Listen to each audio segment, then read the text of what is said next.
कहानी रंग महल में नाची राधा, नीलाक्षी सिंह। तो वो एक सुखी परिवार था, हर लिहाज से सुखी। सुदामा प्रसाद MA BL, अपने जमाने के मुंह फट वकील। इस जमाने तक जबान सही सलामत आबाद थी, हालांकि धार कुंद हो चली थी वक्त की मार। बहरहाल वे 62 की उम्र में हट्टे कट्टे थे। पंजा लड़ाने में आज की तारीख में वे एक तरफ और दोनों बेटे और 3 पोते एक तरफ हों, तब भी उनका पंजा ही ऊपर रहे, ऐसा हौसला। वैसे ये कोई खास हैरत अंगेज बात न हुई। आजकल के बेटों पोतों में ताकत होती ही कितनी है। नए चलन में ताकत का केंद्र शरीर की जगह दिमाग हुआ करता है। दिमाग मजबूत और शरीर पिलपिला। सुदामा प्रसाद अपने ओरिजिनल दांतों से ईख की मोटी लग्गी सटाक से छीलते और पोतों को छोटी छोटी गल्लियां बनाकर देते, ताकि रस चूसने में सहूलियत हो। उनकी इस जवां मर्दी से पोते खिलकते और बेटों के मसूड़ों में टीस उठती। ठहाके वगैरह लगाने में वो परहेज नहीं करते और जितनी हसरत से क्रिकेट मैच देखा करते, दूरदर्शन धारावाहिकों के साथ भी वही सुलूक होता। शहर में जब केबल के कनेक्शन का फैशन आरंभावस्था में था, तभी उन्होंने एक पतला सफेद तार अपने घर में खिंचवा लिया था और स्टार प्लस उनका पसंदीदा चैनल था। सारतः वे स्वस्थ थे, मस्त थे और जीवन को चुस्कियों में पीते हुए भरपूर मजे से जी रहे थे। दीवान बाई किस्से की तरह चंचल थीं, छलिया सुपारी की शौकीन। उसके होंठ के पोर ताजे पान की लाली से सिले मिलते और आंखों के नीचे ऊपर काजल होता था। एड़ियों में आलते की लाली और पल्लू के आखिरी छोर में चाबियों का काल्पनिक गुच्छा। दीवान बाई के हाथों में आज भी घर की दीवानी मौजूद थी। दीवान बाई कहानी की तरह गंभीर थीं। उनकी भौहों के बीचों बीच चेन बराबर लाल सिंदूर की बिंदी रहती थी, जो दिन ढलते ढलते थोड़ा ऊपर की तरफ तिरछी लिप जाया करती थी। अपनी भौहों के उठान गिरान की तरह ही वो घर के पैबंद और मखमल वाले दोनों दिनों की साक्षी थीं। सुदामा प्रसाद के साथ जब उनकी भांवरें पड़ी, तब दीवान बाई बमुश्किल 17-18 की थीं। हालांकि उस जमाने में वर या वधू की रजा या नामर्जी ऐसे सवालों का कोई रिवाज नहीं हुआ करता था। फिर भी देखें तो दीवान बाई की नामर्जी की घोर उपेक्षा करके उनका कन्यादान किया गया था और इधर सुदामा प्रसाद के घर की लचर हालत चरम अवस्था पर थी। सुदामा प्रसाद कानून की दावपेच से भरी खर्चीली पढ़ाई पढ़ रहे थे और उनके स्वर्गीय पिता की धरी छोड़ी पूंजी से उनकी पढ़ाई का खर्च चल रहा था। लोग ऐसा ही जानते थे, लेकिन वास्तविकता वो कुछ और थी। सुदामा प्रसाद अपने माँ बाप के बुढ़ापे की इकलौती संतान थे। उनके पिता मरे थे जरूर, पर बिना कुछ छोड़े। उस जमाने में शरीफ जाति की औरतें दिन दहाड़े बाहरी काम नहीं किया करती थीं, तो उनकी उम्रदराज कुलीन माँ रात के अंधेरे में मुंह ढांप कर रेलगाड़ियों में मूंगफली, भूंजा आदि बेचा करती और दिन के उजाले में बचे खुचे गहने और धराऊ बर्तन। इन दुबले पतले पैसों से उनकी गाड़ी खींचती थी। निम्न मध्यम वर्ग की हकीकतें कभी कभी बड़ी चौंकाऊ हुआ करती हैं। दीवान बाई ब्याह के बाद जब इस हकीकत से रूबरू हुई तो उनकी चेतना सुन्न रह गई, पर जल्द ही वो इस सदमे से उबर गईं, क्योंकि इससे बड़ा सदमा सामने था। एक रात इसी तरह गाड़ियों के चढ़ने उतरने वाले खेल में ट्रेन से उतरते वक्त सुदामा प्रसाद की मां के कुलीन अभ्यस्त पैर साड़ियों में उलझ गए और गाड़ी एक सिसकी लेती हुई खच खच खचाक से रुकी और 2 मिनट बाद फिर चल पड़ी। बिन बिकी मूंगफली जो प्लेटफॉर्म और पटरियों पर छितर आई थी, उनसे उस रात कुत्तों का अच्छा भोजन हुआ। पर 13 दिन बाद सगे संबंधियों और ब्राह्मणों को जीमाने के लिए एक छोटे भोज का प्रबंध न हो सका। मां की दुआ, वक्त का फेर, दीवान बाई की किस्मत, जो कहें। घटना के तुरंत बाद सुदामा प्रसाद को एक राशन पानी की दुकान पर छोटी मोटी नौकरी मिल गई। दीवान बाई ने खुशहाल बचपन और सुस्त जवानी के कौमार्य अवस्था वाले दिनों के अपने सीखे हुनरों को पकाया और कुछ सादे कपड़े उसके घर आने लगे और उस घर से जाते वक्त उन कपड़ों पर किस्म किस्म के फूल, पत्ते, डालियां कढ़े होते। कशीदे के पैसों से दाल नमक का जुगाड़ हुआ और बनियागिरी के पैसों से पढ़ाई पूरी हुई। फिर शुरू हुई वकालत और दिन पलट गए। अब तक की कहानी से एक सवाल बनता है, ब्याह में दीवान बाई की नामर्जी सा क्या? इसके बारे में थोड़ा ठहर कर। अभी सुदामा प्रसाद और दीवान बाई के कुल में उत्पन्न बेटों की बात। मूंगफली वाली बुढ़िया की तर्ज पर ही दीवान बाई को भी अपेक्षाकृत अधिक उम्र में मातृत्व का सुख मिला। हालांकि इन दो औरतों के इस संयोग की पृष्ठभूमि निहायत अलग थी। पहली, जहां इच्छा, आवश्यकता और प्रयास तीनों की उपस्थिति में भी उम्र ढलने पर मां बन पाई थी, वहीं दीवान बाई के मामले में इच्छा तत्व का घोर अभाव था। फिर भी वो सास जितनी विलंब का शिकार होने से बच गई और ब्याह के 10 साल बाद उसकी गोद में पहला बेटा आया और फिर दूसरा। दोनों बेटे जमाने के लिहाज से अपेक्षाकृत सपूत निकले। बहुओं के स्वभाव में चंचलता, स्वतंत्रता और उग्रता का हल्का पुट जरूर था, पर घर इस तरह सुदामा प्रसाद और दीवान बाई के शिकंजे में जकड़ा था कि उन्होंने अपनी इन भावनाओं को फिलहाल सुप्तावस्था में ही रहने देना श्रेयस्कर मान लिया था। बड़े बेटे के एक लड़का था और छोटे के 2। सुदामा प्रसाद इस बेदाग पुत्रों की नस्ल से गदगद थे और संतुष्टि थी कि वो अपने खानदान को कन्या के ग्रहण से अब तक साबुत बचा लाए थे। बेटे पढ़ने लिखने में कोई खास करिश्मा करते नजर नहीं आए थे, तो उन्होंने अपने आरंभिक पेशे की ओर रुख किया। अब बड़े बेटे का एक काम चलाऊ जनरल स्टोर था और छोटे का एसटीडी बूथ कम फैक्स झेरॉक्स सेंटर। पोते अभी दूध चावल के दांत के बीच की उम्र में थे। समय अपनी समगति से चल रहा था जब अचानक ये घटना घटी। इस घटना के प्रभाव के सूत्र को समझने के लिए बीच में छूट गए उस प्रश्न का उत्तर आवश्यक है। सन 1962-63, वो जमाना जब दीवान बाई उल्टी पल्ला साड़ी पहने और रिबन से कसकर बांधी गई 2 मुड़ी मुड़ी चोटियों को कान पर लटकाते शहर के इकलौते विमेंस कॉलेज में पढ़ने जाया करती थी। 3 मकान छोड़कर चौथे मकान के लगभग हम उम्र पर संपन्न विजातीय लड़के से उनका प्रेम हुआ। तत्कालीन अर्थों वाला प्रेम, और प्रेम होने की स्थिति और उसे करने का तरीका भी वही जो उस जमाने में खूब चला करता था। पहले छत से देखा देखी, फिर गली में कभी आते कभी जाते नजरों का टकराना, या फिर मेले में, या फिर कॉलेज के बाहर, आदि आदि। संवाद अदायगी के नाम पर एक रोज कॉलेज के बाहर बस नाम वगैरह का आदान प्रदान, बस बाकी समय मूक संदेशों का ही सहारा।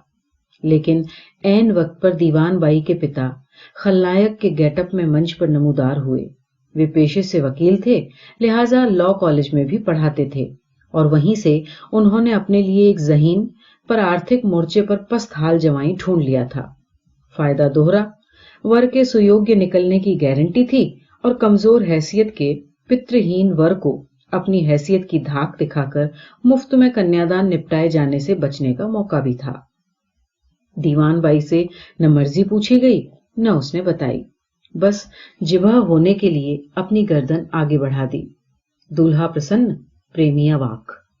दीवान बाई अग्नि के फेरे लेने के बाद सरद गई। ठंडी सिल पर गृहस्थी की शुरुआत हुई। आरंभ के दिन तो ताजे ताजे बहू पन्ने को संभालने में गुजर गए, और ट्रेन वाले हादसे में सुदामा प्रसाद की मां के गुजरते ही दीवान बाई एकदम से सख्त जान बन गई। वो दिन भर खटने लगी और अपने आप को काम में लसेड़े रहीं, पर किसके लिए? किसी और के लिए नहीं, शायद अपने लिए, ताकि याद से और उन अंधेरों के सपनों से पीछा छुड़ाया जा सके। लेकिन अगर ऐसा संभव हुआ होता तो दुनिया की शायद हर प्रेम कहानी अधूरी रह जाती। कशीदा काटते काटते उनकी उंगलियों में सुई चुभ जाती कभी, तो आह उस 3 घर छोड़कर चौथे घर वाले के नाम की ही निकलती थी। जब कपड़े देने वाले वापस उन्हें ले जाने लगते और दीवान बाई की मुट्ठी सिक्के और खुदरा रुपयों से भरी होती, तब अनायास उनका दिल चहकता कि इन पैसों से उस मंगल मूरत सांवली सूरत के लिए क्या खरीदा जाए। पर उसी तेजी से उसका दिल बैठ भी जाता और उसके होठ सूख जाते वर्तमान के ताप से। लोगों ने कहा कि दीवान बाई की मेहनत रंग लाई, उसका पति वकील बन गया। दीवान बाई ने सुना उसका प्रेमी दिन रात मेहनत कर रहा है। बाप के बाद उसका कारोबार बखूबी संभाल लिया है उसने। تو دونوں اپنے پریم کی دھار چھپانے کے لیے اور قسمت کی مار کو بھلانے کے لیے تابڑ توڑ محنت کیے جا رہے تھے۔ دیوان بائی جب 15-20 منٹ رکشے کی سواری کر اپنے مائکے پہنچتی تو شام کے لک جھکے میں اس کی آنکھیں 3 گھر پار والی چھت سے چپک جاتی۔ کہیں کچھ دکھے، شکل نہ سہی، آکرتی سہی۔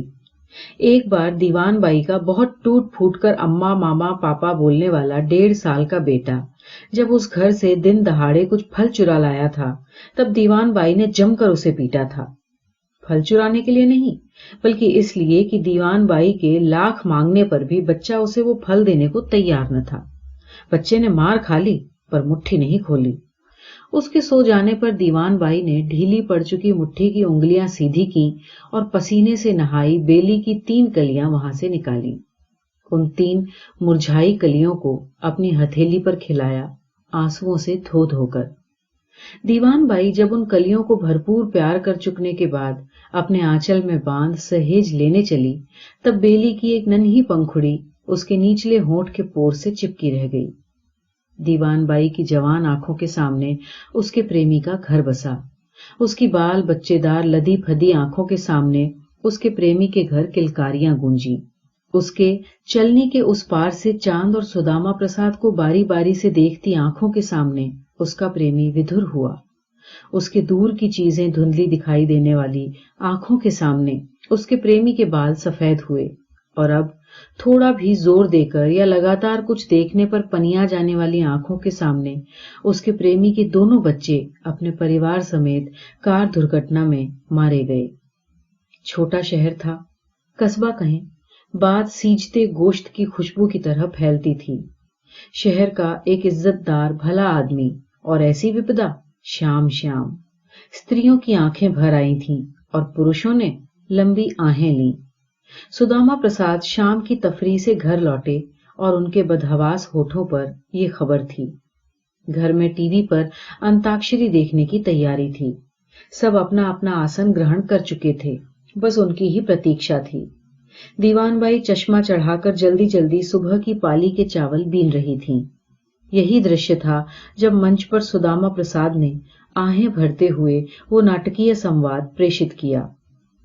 سبھی لوگ تھوڑا تھوڑا ہونٹ کھول کر ہکے بکے رہ گئے، پر سب سے گہرا بھاؤ دیوان بائی کے چہرے پر ابھرا۔ باریک نظروں سے جائزہ لیں تو ان کے چہرے پر ریشمی ڈورے جیسی کئی مہین چھوٹی چھوٹی ریکھائیں ابھری تھیں۔ دیوان بائی کے آگے کے سارے کنکڑ اور چاول ایک ہی رنگ کے ہو گئے۔ یہ تو بھید مٹنے کی شروعات تھی، اس کے آگے اپنا پرایا، جائز ناجائز، اچت انوچت، صحیح غلط، سب کے بھید ایک ایک کر کے مٹنے لگے۔ وہ چپ چاپ اٹھ کر اپنے بستر تک گئیں۔ 56 سال کی عمر میں 2 جوان بیٹوں کی ماں دیوان بائی چت لیٹی تھی۔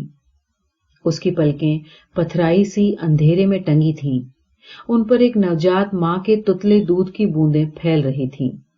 یہ وہ بوندیں تھیں جنہیں اس کی یواوستھا نے سنبھال کر رکھا تھا اپنے پہلے پریمی سے اتپن سنتانوں کے سواگت کے لیے، اور جنہیں وہ وردھاوستھا کی دہلیز پر لٹا رہی تھی ان سنتانوں کو آخری ودائی دینے کے لیے۔ اس کے گلے سے ایک بے سدھ چتکار نکلی اور ہچکی اور آنسو گڈ مڈ ہو گئے۔ پریوار اس کا اس خبر کے بعد دھیمی آواز میں ٹی وی دیکھ رہا تھا، لہذا دیوان بائی کا ولاپ انہیں اس کے کمرے تک کھینچ لایا۔ بڑے بیٹے نے دیوان بائی کو کس کر تھاما۔ دیوان بائی تو بھید مٹانے کی مہم پر تھی، اچت انوچت، صحیح غلط، ایسی رلائی، ایسی چیخ، کون کہے گا کہ جو بچے مرے وہ بن ماں کے تھے۔ دیوان بائی کے ماتھے پر بہوؤں نے ٹھنڈا تیل چوپڑا، تلوؤں کی مالش کی، پانی پلایا، اسے اچھی طرح ڈھک داب کر سلایا۔ دیوان بائی اردھ چیتنا میں رات بھر چونکتی رہی۔ سورج چیتنیہ کر گیا۔ آگے رات کی آدھی ادھوری کڑیوں والی کہانی تھی، گڈ مڈ سی اسمرتیاں تھیں۔ اس نے چہک کر اپنی ساڑی کا اگلا حصہ ٹٹولا، کلیجے پر والا، بھیتر کے کپڑوں کا سوکھا پن پرکھا، وہاں بوندوں کی سم سم اسمرتی پسری تھی۔ مطلب رات بھر؟ گھر گمبھیر تھا، لوگ وچلت، اور تینوں بچے آتنکت تھے دیوان بائی سے۔ उसने दरवाजे की ओट से अपने कमरे में झांकते सबसे छोटे पोते को इशारे से अपने पास बुलाया और आंचल में दुबका लिया। बच्चे ने अपनी नन्ही उंगली उसकी नाभि में फंसा दी और दीवान बाई ने आंखें बंद कर लीं। उसकी आंखों से फिर हाहाकार करते आंसू टपकते थे। उसने बच्चे को कसकर चिपकाया अपने से और आंसू पोंछकर अपने आप को मजबूत बनाया और वापस अपनी दिनचर्या में डूबने की कोशिश की। रात हुई, सब सो चुके थे। दीवान बाई आंखें खोले लेटी थीं। सुदामा प्रसाद ने उसकी ओर करवट फेरी तो नाइट बल्ब की शांत नीली रोशनी में उसे ऐसा जागता हुआ देखकर हड़बड़ा गए। वे धड़फड़ी में उठे और दीवान बाई के ठंडे माथों पर अपनी हथेली रखी। दीवान बाई ने पुतलियां उनकी ओर फेरी। उसने नीले धुंधलके में उस इंसान को देखने की कोशिश की जो उसका सब कुछ था और जो उसका कुछ नहीं था। कहां कमी रह गई इस रिश्ते में? दीवान बाई के भीतर तेजी से ये सवाल उठा। कहां तीव्र आकर्षण था उस रिश्ते में? उसी जगह से पहले सवाल के जवाब में दूसरा सवाल उठा।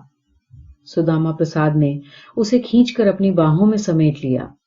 दीवान बाई के ऊपर एक ठंडी परत चढ़ गई और ठीक उसी वक्त उसने महसूस किया कि उसके भीतर नादानी वाली उम्र की वही तपिश अभी तक बाकी थी जिसे मायके की दहलीज पर चुनवा आई थी वो बरसों पहले कभी।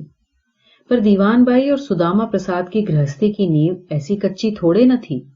माना कि आधार उनके संबंधों का सीली हुई जमीन पर रखा गया था, पर जमीन सीली हुई थी, दरकी हुई तो नहीं। दीवान बाई फिर घर संसार के छोटे छोटे कामों में उलझ पुलझ गई थी। सुदामा प्रसाद और बेटों को चाक से नीम का उबला पानी पिलवाना, पोतों की उंगलियां पकड़कर सड़क पार करवाना, बहुओं के लिए फेरी वाले से मोल तोल कर चूड़ियां खरीदना, सूखे धनिया के स्वस्थ मोटे गोटे को सिल पर दराना, चावल और कंकड़ को एक दूसरे से अलग करना। दीवान बाई वक्त की रफ्तार से कदम साध कर चलना चाहती थी, पर अपने साथ छल करने के जुनून में कभी वक्त से आगे निकल जाती, कभी वक्त उसे पीछे छोड़ देता। एक रोज वक्त उसके साथ छल कर गया। घटना के लगभग महीने भर बाद दीवान बाई छोटे पोते के साथ मायके गई। मायके में सुख दुख, हारी बीमारी, हर तरह के किस्सों की गांठें खुल गईं। गप की बुनावट जब महीन और तराशी हुई सधने लगी, तभी किसी का ध्यान उचटा और उस किसी को ये ध्यान आया कि नन्हा मेहमान नदारद है। पल में गप गोष्ठी बिखर गई और खोज मच गई। अब इसे क्या कहें कि दीवान बाई के आंचल में बेली की कलियों की 3 आत्माएं सुगबुगाईं और उसके नथुने ताजी सुगंध से भर गए। सुध-बुध खोई पोते की तलाश में वो सीधी वहीं जाकर खड़ी हो गई जहां पोता मौजूद था। इस बार पौधे बेली के नहीं थे, हर सिंगार की छतनार छां थी। अल सुबह के चू गए हर सिंगार के फूल थे जमीन पर, जिन्हें नन्ना देवदूत मस्ती से बैठा चुने जा रहा था और उसे देखती 2 मुग्ध आंखें थीं। जहां तहां बेदर्दी से सफेद हो चुके केश थे, एक दुबली काया थी, लहराती उज्जवल धोती की फेहक थी, बेदाग सफेद कुर्ता और नफासत भरी कोल्हापुर की चप्पल। दीवान बाई की धड़कनों को होश न था। उसका जूड़ा ढलक चुका था और आंचल छितरा पड़ा था। सीना सांसों को लिए ऊपर जाता और फिर पछाड़ खाकर खुद को समेट लेता। उसके खुले पाषाण चक्षुओं ने महसूसा किसी के अपनी ओर तल्लीनता से देखकर बढ़ते आते कदमों की आहट को। इतनी नजदीकी थी कि अगर सामने वाले की आंखों से कोई आंसू चूता तो दीवान बाई झटके से चेहरा आगे बढ़ाकर उन आंसुओं को अपनी जिह्वा पर ले सकती थी। उसकी आंखों में कोई कुछ खोज रहा था। किसी ने तो नहीं किया आज तक ऐसा। बाहर बाहर जिसे जितना मिला, उसके आसपास के लोग उतने से ही तो मतलब रखते आए हैं आज तक। ऐसे भीतर जाकर कुछ खोज निकालना।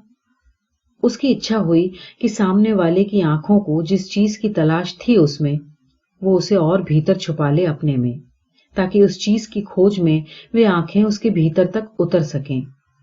आंखों से भीतर और भीतर। लेकिन तभी बीच में ही सामने वाला चेहरा मुड़ गया और धीरे धीरे उससे दूर होता गया। वो मंत्रबद्ध सी सूत के मोह में फंसी फंसी उसके पीछे बढ़ने लगी। घर के चबूतरे तक जाकर आगे वाले पैर थम गए اس نے پیچھے مڑ کر دیوان بائی کو بیٹھنے کا اشارہ کیا۔ دیوان بائی بیٹھ چکی، اس کے بغل کی جگہ بھی بھر گئی۔ اس کے ٹھیک سامنے ہرسنگار کی وہ چھاں تھی جس کے نیچے دو ننھی ہتھیلیاں لگاتار پھول چنے جا رہی تھیں۔ بچہ دیوان بائی کی موجودگی سے بے خبر تھا، دیوان بائی اپنے آپ کی موجودگی سے بے خبر۔ سکھ سے پگے کچھ پل، برآمدے پر بیٹھے دو لوگوں کے گھٹنوں کے بیچ بتے بھر سے بھی کم کا فاصلہ تھا، دونوں کی نظریں اس فاصلے پر ہی ٹکی تھی۔ تبھی بچہ اٹھا اور اسے سامنے دیوان بائی دکھ گئی۔ اس کی پھولوں سے بھری دونوں مٹھیاں کھل گئیں اور ہرسنگار جھیڑ کر واپس نیچے بکھر گئے۔ دیوان بائی کی بغل سے کوئی تیزی سے اٹھا اور پلک جھپکتے میں وہ لمبی سی پرچھائی کے پاس تھی۔ بچہ تلہت ہی چھترائے ہتپرپ سا کھڑا تھا۔ پرچھائی واپس ان پھولوں کو چننے لگی۔ جو کام بچہ اتنے پریشرم اور اطمینان سے لمبے منٹوں میں کر پایا تھا، وہی کام یہاں کھشنوں میں سمپادت کر دیا گیا۔ بچے کی ہتھیلیاں واپس پھولوں سے بھر گئیں۔ بچہ پرسن کم وسمت ادھک تھا۔ بچے کے پاس جو پرچھائی آئی تھی وہ الٹے پاؤں لوٹ گئی، اس بار دھیمے قدم، اور اب وہی پرچھائی دیوان بائی پر پڑتی تھی۔ دیوان بائی نے گردن اٹھا کر آنکھیں ملائی اور وہ اٹھنے کا پریاس کرنے لگی، پر گھٹنے وہ اکڑے پڑے تھے، وہ اٹھ نہیں پائی۔ اس نے پاس کی دیوار پکڑنی چاہی کہ تبھی ایک کھلی ہتھیلی اس کے سامنے بڑھی جس پر ہرسنگار کا ایک سوکھا پھول چپکا تھا۔ دیوان بائی کے ہاتھ بغیر سوچے سمجھے سوابھاوک روپ سے آگے بڑھ گئے اس ہتھیلی میں اپنا بھار سونپ دینے کو۔ دیوان بائی اٹھ کھڑی ہوئی، اس نے اپنی اور سامنے والے کی ہتھیلیوں کے بیچ ہرسنگار کی اپستھتی محسوس کی اور تیسرے کسی کی موجودگی سے اسے لجا ہوئی۔ اس نے اپنی ہتھیلی واپس کھینچ لی۔ ایک ہتھیلی سامنے بڑی ہی رہ گئی جس پر ہرسنگار۔ دیوان بائی کا کلیجہ دھونکنے لگا۔ وہ ہڑبڑا کر بچے کے پاس آئی اور اسے کندھے سے پکڑ کر کھینچتی ہوئی باہر لے جانے لگی۔ بچہ مڑ کر پیچھے دیکھتا رہا اپنے شبھ چنتک کو، پر وہ جو تھی دیوان بائی مڑی نہیں واپس۔ دیوان بائی نے آئینے میں سب سے چھپ چھپ کر اپنے آپ کو دیکھا۔ حیرت، غصہ، ٹھیک مانگ کے پاس سے سفید ہو آئے کیش، آنکھوں کے نیچے اور بیچ گال پر کالی جھائیاں، پسینہ، چپچپاہٹ، چہرے پر سوجن۔ اتنے دنوں بعد دکھی بھی تو ایسا روپ لے کر، اس خیال پر اسے گھن سی آ گئی اپنے اوپر۔ ایسے وقت میں جب وہ شخص اپنے بچوں کی موت کا درد جھیل رہا تھا، کیا اس کا دھیان دیوان بائی کی شکل رنگ ڈھنگ پر گیا ہوگا؟ پتہ نہیں اس نے اس روپ میں دیوان بائی کو دیکھا بھی ہوگا یا اس کے من کی دشا ایسی ہوگی کہ اسے اس میں ایک سادھارن عورت نظر آئی ہوگی، کوئی بھی ہو سکنے والی عورت، پریچت اپریچت، کیسے بھی ننھے ہرسنگار چنتے ششو کو نہارتی اس کی واتسلیہ بھری درشٹی کسے ڈھونڈ رہی ہوگی۔ یہ سوچتے ہوئے دیوان بائی کا سینہ بھر آیا، اس کے من میں اپنے میت کے لیے پہلی بار واتسلیہ جاگا۔ دیوان بائی مائکے سے اپنے پرانے دن کے سپنے واپس لائی تھی۔ اب اس کا چیتنیہ اسے زبردستی آئینے کے سامنے سے الگ کرتا۔ ہلکا رنگ اب اپنی عمر کے مطابق نہیں لگ رہا تھا، چٹک رنگوں کی جیون میں واپسی تھی۔ چہرہ تمام گھریلو نسخوں کی پرشٹھ بھومی بنا پڑا تھا، اور من تو مکھن سا چھتا کر پانی کے اوپر اوپر تیر رہا تھا۔ ایڑیوں کو جھاما پتھر سے رگڑتے رگڑتے دیوان بائی سوچتی، اب تک اپنے کو صاف ستھرا رکھنے کا، سنوارنے کا خیال کیے بغیر زندگی کیسے گزر گئی، اور ابھی بھی جب اس میں سامنے والے کو ایک سادھارن عورت ہی دکھائی دی تھی، تب یہ سب پھر کس کے لیے؟ نہیں، وہ دیوان بائی کو دیکھ کر ٹھٹکنا، اس کی اور بڑھتا چلا آنا، وہ ہاتھوں کا سہارا اور وہ مون کی بھاشا، وہ صرف اور صرف اسی کے لیے تھا، دیوان بائی کے لیے۔ اپنے پوتوں کے پیچھے تھالی لے کر، کور بنا کر گھومتے ہوئے، ان سے کھا لینے کی منوہار کرتے ہوئے، ان کا منہ اپنے آنچل میں پونچھتے ہوئے اکثر وہ بھٹکنے لگیں۔ آگے آگے دوڑ کر اسے چھکاتا بچہ کب کنپٹیوں پر سفید بال والا روپ دھر لیتا، اسے کچھ ہوش ہی نہ رہ پاتا۔ کون رکھتا ہوگا اس کے کھان پان کا خیال؟ رات کو سوئے میں اگر اچانک کھانسی کا دورہ آ جاتا ہوگا تو کون ایک گلاس پانی تک لا کر دیتا ہوگا؟ کرتے میلے پڑ رہے ہیں یا چپل گھس رہی ہے یا وزن کم ہو رہا ہے، کون دلاتا ہوگا اس کا دھیان؟ दीवान बाई सोई रातों को उंगलियों से टटोल टटोल कर बिस्तर पर कुछ ढूंढती। उसका प्रेमी एक नवजात शिशु में सिमट आता, पूरी तरह से बस उस पर आश्रित। उसका खाना, सोना, पीना, नहाना सब दीवान बाई पर निर्भर।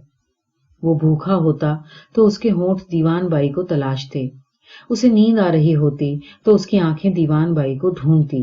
दीवान बाई ने अपने सीने को दोनों बाहों की गिरफ्त में कसकर जकड़ लिया। ये कैसा प्रेम था जो मातृत्व में, वात्सल्य में घुल मिल जाता था। क्या औरत एक उम्र के बाद सिर्फ और सिर्फ मां रह जाती है? क्या औरत हर उम्र में सिर्फ और सिर्फ मां होती है? नहीं। रंग महल से सफेद जड़ी के कशीदे वाला हल्का नीला पर्दा उठा। रंग महल की दीवारें धुले शंख की बनी थीं, छोटे बड़े सफेद नीले चितकबरे शंख। कक्ष की बाईं तरफ हाथी दांत का बना एक नक्काशीदार खंबा था। उससे लिपटा सोन जूही की लतरों का एक जोड़ा अपने आप में डूबा हुआ सा सांसें ले रहा था। दूसरी तरफ चंदन की महीन लकड़ियों से बना एक पिंजर, जिसमें चटक उन्नावी पंखों वाले पक्षियों का एक जोड़ा कोलाहल से भरे उत्सव में लीन था। रंग महल क्षमादानों की लौ से रोशन था। हवा के महीन झोंके से कक्ष के श्वेत जहीन पर्दे इस कोने से उस कोने तक लहराते थे। रंग महल के रंगोली सजे फर्श पर राधा के एक जोड़ी तलुओं की छाया पड़ी और कक्ष के क्षमादानों की क्षमा फक्क से बुझ गई। अब वहां शेष रह गई कक्ष के बीचों बीच छत से लटकते फानूस की मध्यम रोशनी। राधा के दाएं तलवे से फर्श पर एक थाप पड़ी और रंगोली के गुलाबी अबीर का धुआं कक्ष में तैर उठा। पक्षियों का कलरव थम गया और थाप कक्ष में गूंज उठी। मृदंग की थाप और पंजे एड़ी की लय। रंग महल अबीरमय हो उठा और एक एक करके दीवारों के सारे शंख गुलाबी होने लगे। राधा का महीन पारदर्शी कपड़े के चुन्नटों से पटा लहंगा पूरे निखार पर आ गया और कमरे की उठान तक उठते गिरते लहरों से गुलाबी लहंगे के स्पर्श से एक एक कर क्षमादान की लौ प्रज्वलित होने लगी। कक्ष की दीवारों के पर्दे राधा के नृत्यरत शरीर में लिपटने लगे और रंग महल में कुछ भी न बचा सिवा प्रेम और आनंद के एक गुलाबी आवरण के। दीवान बाई की आंखें झटके से खुलीं। सुदामा प्रसाद उसे कंधे से पकड़कर बुरी तरह हिला रहे थे। अविनाश की मां! दीवान बाई ने विस्फारित नेत्रों से उन्हें देखा। उसकी सांसें तेज तेज चल रही थीं। जूड़ा बिखर चुका था और आंचल अपनी जगह से हट गया था। अविनाश की मां! इस आवाज ने मृदंग की थाप पर विजय पा ली थी। सपना देख रही हो? सुदामा प्रसाद ने पूछा। दीवान बाई कोई उत्तर न दे सकी। वो बस देखती रही अपने पति की आंखों में। फिर उसने अचानक सुदामा प्रसाद को अपने आप में समेट लिया, बाहें कसकर उसके गिर्द बांध दी। उम्र के इस मोड़ पर यह भटकाव कैसा था? जब उम्र थी, इच्छाएं थीं, भूख थी, तब जो सब न कर पाई उन चीजों की ओर अब इतने सालों बाद ये तो जीवन का अंत करीब आ रहा था। अब फिर से एक नया जीवन जीने की चाह, वो भी इतने दायित्वों में बंधी होने के बाद, समाज, घर, परिवार, रिश्तेदार और एक औरत होने के बावजूद। नहीं, उसे अपनी पुरानी दुनिया में ही रहना होगा, उसी में रमा देना होगा अपने मन को। उसने सुदामा प्रसाद की पीठ को सहलाया अपनी तर्जनी से। उसे मालूम था कि उसके स्पर्श मात्र से सुदामा प्रसाद के मन में हसरतें जाग उठेंगी और फिर वो हमेशा के लिए अपने को अपनी गृहस्थी में डुबो देंगी। लेकिन ये क्या? सुदामा प्रसाद में कोई हरकत नहीं हुई। उसने अपनी बाहों का बंधन धीरे धीरे श्लथ किया। उसके कानों में सुदामा प्रसाद के खर्राटों की महीन आवाज आई। उसने सावधानी से पूरी तरह अपने आप को सुदामा प्रसाद से अलग कर लिया। दीवान बाई ने नीले बल्ब की रोशनी में गौर से अपने पति का चेहरा पढ़ा। उस पर साफ लिखा था कि सुदामा प्रसाद ये बाजी अब हमेशा के लिए हार चुके थे। दीवान बाई ने करवट फेर ली और तकिए में अपना मुंह छुपा लिया। हर औरत के मन के एक कोने में कोई रंग महल होता है और हर औरत के मन में एक राधा होती है। दीवान बाई ने आंखें कसकर मूंद लीं। दीवान बाई ने अपने आप को सजाया और अपने प्रेमी के दरवाजे की घंटी बजा दी। दरवाजा खुला। उसका दुबला और थका हुआ मेजबान चौंक गया। दीवान बाई ने उसके कुछ कहने की प्रतीक्षा नहीं की اور بھیتر گھس کر اندر تک چلتی ہوئی صوفے پر جا کر بیٹھ گئی. اتیتھی کے پیچھے اس کا مہمان. دیوان بائی نے اس کے چہرے پر نظریں جمائیں. وہ سر نیچا کیے بیٹھا تھا. क्षण भर पहले का विस्मय धुल चुका था और अब वहां विषाद की छाया निखर कर पसरी थी. आप अपना ख्याल नहीं रखते ना? दीवान बाई ने प्रश्न करना चाहा था, लेकिन वाक्य के पूरा होते होते उसमें से प्रश्न सूचक पुट मिट चुका था और वो एक साधारण सर्वमान्य उक्ति की तरह सामने था. दीवान बाई ने बिना लाग लपेट के फिर कहा, अगर मैं आपका ध्यान रखूं तो? सामने वाले ने जैसे कुछ सुना ही नहीं. वो चुपचाप वैसे ही बैठा रहा. कुछ पल गुजर गए. चलती हूं. दीवान बाई उठ खड़ी हुई. घर में एक बार फिर से पुराने तरीके से शाम ढली थी. बच्चे स्कूल से आने के बाद भाग दौड़ पकड़ा पकड़ी में मशगूल थे. बहुएं जल्दी जल्दी नाश्ता तैयार कर रही थीं. बेटे अपनी अपनी दुकान पर थे. सुदामा प्रसाद शाम की सैर की तैयारी कर रहे थे. दीवान बाई ने संध्या जलाई और प्रसाद देने के लिए पोतों को आवाज दी. बच्चे उसे घेर कर खड़े हो गए. उसने मंझले पोते के सिर पर हाथ रखकर पूछा, दादी न रहे तो प्रसाद कौन देगा? 6 साल के बच्चे ने अचरज से उसे देखा. उसका छोटा भाई चिल्लाया, दादी नहीं रहेंगी तो हम पूजा करेंगे और प्रसाद किसी को नहीं देंगे. दीवान बाई ने मुस्कुराकर उसके सिर को हल्के से छुआ, प्यार से. बच्चा किलक कर भाग गया. दीवान बाई देहरी पर बैठ गई. कितना छोटा और सधा हुआ जवाब था. उसके सारे अंतर्द्वंद, ऊहापोह, भीतरी उठापटक का जवाब इस नन्हे से बच्चे ने कैसे पलक झपकते दे दिया. कितना सही और कितना नपा तुला. वो नहीं रहेगी तब भी दुनिया उसी रफ्तार से चलेगी. कोई और ले लेगा उसका स्थान. उसने अपने आप को लोप कर मंच का जायजा लिया. अगर उसकी अचानक मौत हो जाए असमय तो? शाम ऐसे ही ढलेगी. बहुएं चूल्हे में व्यस्त रहेंगी. बच्चे धमा चौकड़ी मचाते रहेंगे. बेटे अपनी अपनी दुकान पर और सुदामा प्रसाद टहलने जाने की तैयारी में. सुदामा प्रसाद के पास आकर भी दीवान बाई की सुई अटकी नहीं. सुदामा प्रसाद की दिनचर्या में उसकी क्या जगह थी? सुबह 5 बजे जागना, सुबह की सैर, अखबार, दाढ़ी बनाना, स्नान, नाश्ता, फिर घर के बगल में बने अपने छोटे से दफ्तर में कानूनी दांव पेच, दोपहर का भोजन, शाम की बागबानी, टहलना और फिर टीवी चैनल घुमा घुमाकर कोई भावनात्मक फिल्म तलाशना, उसे देखना, न मिले तो गाने जिन चैनलों पर आते हों हमेशा उन्हें चाव से देखना. नए जमाने के कपड़ उघाड़ गाने भी वे उसी आनंद से देखते जैसे सुरैया और सहगल के जमाने के गाने. दीवान बाई को न तो टीवी के चैनलों की जानकारी हो सकी आज तक, न कार्यक्रमों की. और सुदामा प्रसाद, बेटे और बहुएं तक उनकी जानकारी के मोहताज हैं. टीवी देखते देखते भोजन और फिर पक्की नींद. दीवान बाई कहाँ थी? कहीं नहीं. न वो न उसकी परछाई. छोटी बहू ने भीतर से आवाज लगाई. दीवान बाई ने उठने की कोशिश की पर घुटने जवाब दे गए. उनका दाहिना हाथ सामने बढ़ गया पर उसे थामने के लिए हरसिंगार की कली चिपकी कोई हथेली वहां नहीं थी. रात ढल चुकी थी. सुदामा प्रसाद सोने की तैयारी में थे. दीवान बाई की सांसें तेजी से उठ गिर रही थीं. उसका सिर खिड़की से टिका था और हवा के झोंके में आगे के बाल जूड़े से निकलकर चेहरे पर फरफरा रहे थे. बत्ती बुझा देना, आज बारिश होगी. क्या सोच रही हो भाई? सुदामा प्रसाद ने उसे टोका. दीवान बाई ने वैसे ही खिड़की से लगे लगे थोड़ा रुक कर कहा, सोचती हूं अगर मैं न रहूं तो क्या होगा? हंस पड़े सुदामा प्रसाद. अरे भाई, तुम बड़ी भाग्यशाली कहलाओगी. अपने पीछे इतना सुखी घर छोड़कर जाओगी. मैं तुम्हें मुक्ति दूंगा. और क्या चाहिए? इसमें इतना सोचने का क्या है? दीवान बाई चुप रही वैसे ही. तो सुदामा प्रसाद आगे बढ़े. अरे मजाक कर रहा था भाई. तुम भला अभी जाओगी कहां? और ये सब क्या सोच रही हो आज अचानक? उन्होंने दीवान बाई का कंधा पकड़कर उसे अपनी ओर मोड़ दिया. अचानक नहीं. दीवान बाई की आंखों में कुछ था जिसे देखकर सुदामा प्रसाद ठगे रह गए.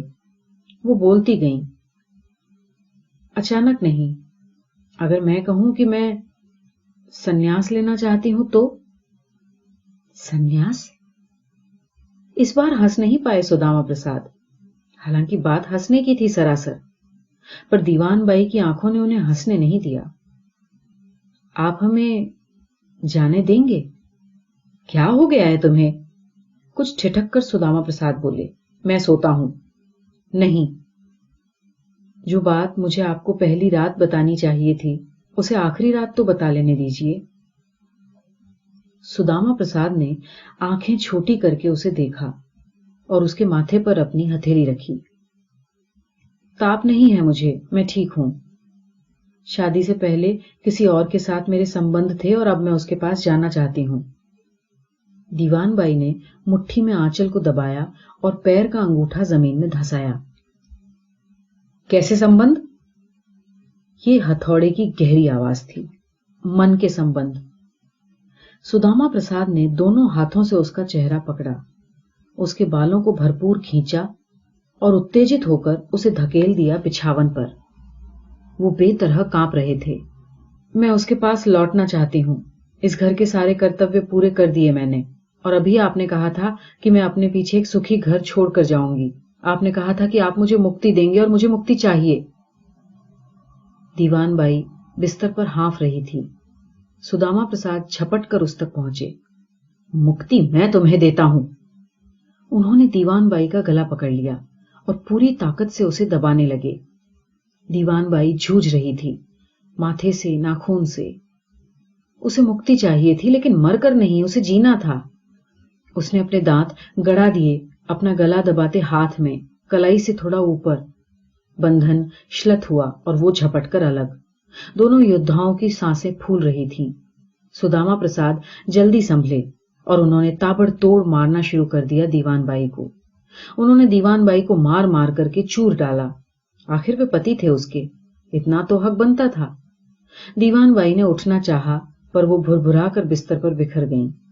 دنیا جانتی تھی کہ سداما پرساد کی پڑھائی کا خرچ اس کے پتا کی رکھ چھوڑی سمپتی سے چل رہا ہے، جبکہ دن بھر عزت سے کل ودھو بن کر گزار دینے والی اس کی غریب ماں اندھیرا ہوتے جھولا، تراجو، بٹکھرا، کاغذ کا ٹھونگا لے کر چل پڑتی تھی۔ انہی دو زندگیوں کے بیچ تال میل بٹھانے کے پھیر میں اس کے پیر ریل گاڑی اور پلیٹ فارم کے بیچ لئے نہ ساتھ پائے۔ کیا دو سمانانتر زندگیوں کے بیچ سم سدھانے والی عورت کی ہمیشہ ایسی ہی نیتی ہوتی ہے؟ دیوان بائی میں حرکت ہوئی۔ اس روح نے جس کے پیر رات کے اندھیرے میں ٹھیک ٹھاک پلیٹ فارم کی تھا نہیں لے پائے تھے، دیوان بائی کے جسم پر ہاتھ پھیرا، سر سے پیر تک۔ دیوان بائی اٹھ کھڑی ہوئی۔ اس نے گھر کے مکھیہ دروازے کی سانکل ہٹائی۔ باہر کھپ اندھیرا، بارش، تیز ہوا۔ وہ نیم بے ہوشی میں چل رہی تھی۔ پتا سیدھا سادہ، مائکے کے 3 گھر بعد۔ دیوان بائی نے اپنی نئی منزل کے در پر سر جھکا دیا۔ وہ ایک بند دروازے کے آگے نڈھال ہو گئی۔ روح کا سفر پورا ہوا۔ اس نے ایک بار پھر دیوان بائی کے جسم پر ہاتھ پھیرا اور وہاں سے چلی گئی، چپ چاپ، جہاں اس کی منزل تھی ادھر۔ آسمان میں ابھی اور بھی بہت بارش کے آثار تھے۔ رات بھر بارش ہوگی طے تھا۔ صبح کیا ہوگا؟ بارش شاید تھم جائے، پر بند دروازے پر رکھے اس سوال کا کیا ہوگا؟ ہو سکتا ہے کل کا سویرا کسی اندر دھنش کا ساکشی بنے، اور اگر نئی منزل نے اس سوال سے منہ پھیر لیا تو فیصلہ چاہے جو بھی ہو، جس کے بھی حق میں ہو۔ اتنا کیا کم ہے کہ سداما پرساد کی ماں کی آتما کو مکتی مل چکی تھی۔